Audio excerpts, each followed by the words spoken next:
ఆ సిటీలో ఏ మెయిన్ సెంటర్లో చూసినా ఆయన కట్టించిన కట్టడాలే దర్శనమిస్తున్నాయి. అలా రియల్ ఎస్టేట్ వ్యాపారంలో మకుటం లేని మహారాజులాగా చెలాయించిన ఆయన పొలిటికల్ ఎంట్రీ ఇచ్చి తన గొయ్యి తానే తవ్వుకున్నారనే అభిప్రాయం వ్యక్తమవుతుంది. రాజకీయాల్లోకి వచ్చిన తర్వాత పేరు ప్రఖ్యాతలు సంపాదించుకోవటం మాటేమో కానీ అనేక అవినీతి ఆరోపణలు, భూ కబ్జాల ఆరోపణలు మాత్రం మూటకట్టుకున్నారు. కేసుల ఉచ్చు బిగుసుకుండడంతో ఇప్పుడు వాటి నుంచి బయటపడలేక అండర్ గ్రౌండ్లోకి వెళ్ళిపోయారు. ఇంతకీ ఆ సో కాల్డ్ పొలిటీషియన్ ఎవరో మీరే చూడండి.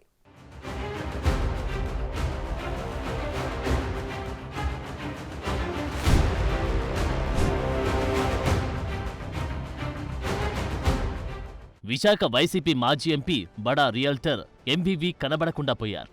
ఎక్కడికి వెళ్లారో, ఏమైపోయారో ట్రేస్ చేద్దామన్నా క్లూ కూడా దొరకడం లేదంట. మొన్నటి ఎన్నికల్లో ఎంవీవీ సత్యనారాయణ శాసనసభకు పోటీ చేసి ఓటమి పాలయ్యారు. అంతే, అప్పట్నుంచి సదరు మాజీ ఎంపీ అడ్రస్ గల్లంతైంది. అధికారంలో ఉన్న టైంలోనే అరుదుగా కనిపించిన ఆ రియల్ ఎస్టేట్ టైకూన్ ఇప్పుడు మొత్తానికి అడ్రస్ లేకుండా పోయారు.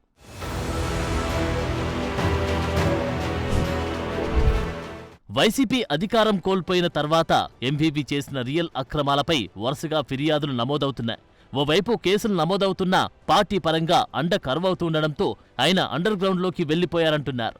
విశాఖలో బడా వ్యాపారవేత్త, రియల్ ఎస్టేట్ డాన్గా పేరున్న ఎంవీవీ వ్యాపార ప్రయోజనాల కోసమే పొలిటికల్ ఎంట్రీ ఇచ్చారు.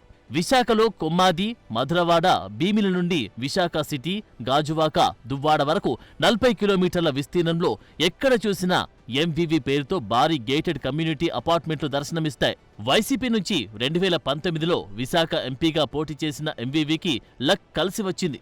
ఆ ఎన్నికల్లో జనసేన నుంచి ఎంపీ అభ్యర్థిగా పోటీ చేసిన సిబిఐ మాజీ జేడీ లక్ష్మీనారాయణ దాదాపు 2.9 లక్షల ఓట్లు చీల్చుకోవడంతో టీడీపీ అభ్యర్థి భరత్పై 4.4 వేల స్వల్ప ఆధిక్యతతో ఎంవీవీ గెలిచారు. ఇక వైసీపీ అప్పుడు అధికారంలోకి రావడంతో ఆయన విచ్చలవిడిగా రియల్ దందాలు చేశారన్న ఆరోపణలున్నాయి. మళ్లీ వైసీపీ అధికారంలోకి వస్తుందన్న ధీమాతో ఆయన మొన్న ఎన్నికల్లో ఎమ్మెల్యేగా పోటీ చేశారు.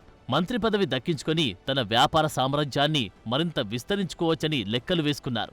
అయితే సీన్ పూర్తిగా రివర్స్ అయింది.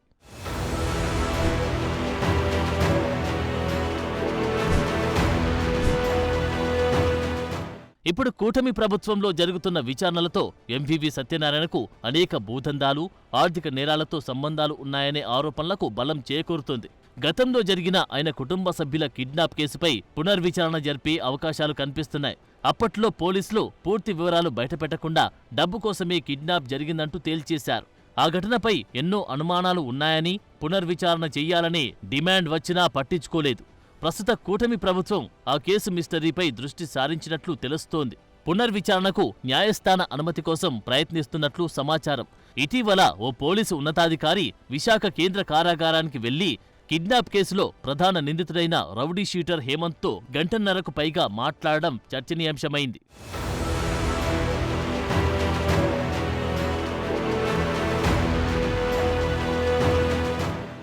ఎంవీవీతో పాటు ఆయనకు సన్నిహితుడైన స్మార్ట్ సిటీ కార్పొరేషన్ మాజీ చైర్మన్ జి వెంకటేశ్వరరావు అలియాస్ జీవీకి రౌడీ షీటర్ హేమంత్తో ఉన్న సంబంధాలపై పోలీసు ఉన్నతాధికారి జైల్లో ఆరా తీశారంట.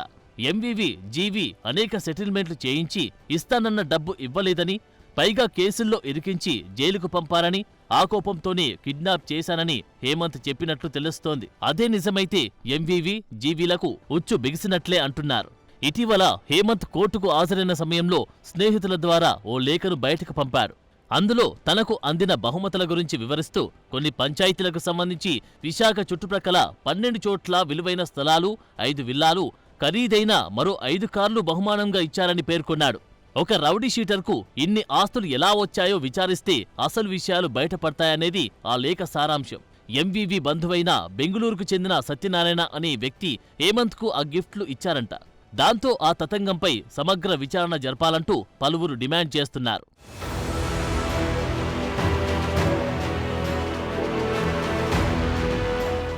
హేమంత్, అతని స్నేహితులు కొందరు కలిసి గత ఏడాది జూన్లో ఎంవీవీ కుమారుడు శరత్ను ఆయన ఇంట్లో నుంచే కిడ్నాప్ చేశారు. తర్వాత శరత్ ద్వారా తల్లి జ్యోతిని, జీవిని అక్కడకు పిలిపించి బంధించారు. 2 రోజుల పాటు చిత్రహింసలు పెట్టారు. దీంతో వారు అప్పటికప్పుడు 1.70 కోట్ల సొమ్ము సమకూర్చారు. మొత్తంగా నాటి కిడ్నాప్ కేసును పునర్విచారిస్తే జరిగిన అక్రమ లావాదేవీలు, సెటిల్మెంట్ల వివరాలన్నీ బయటకు వస్తాయన్న డిమాండ్లు వినిపిస్తున్నాయి.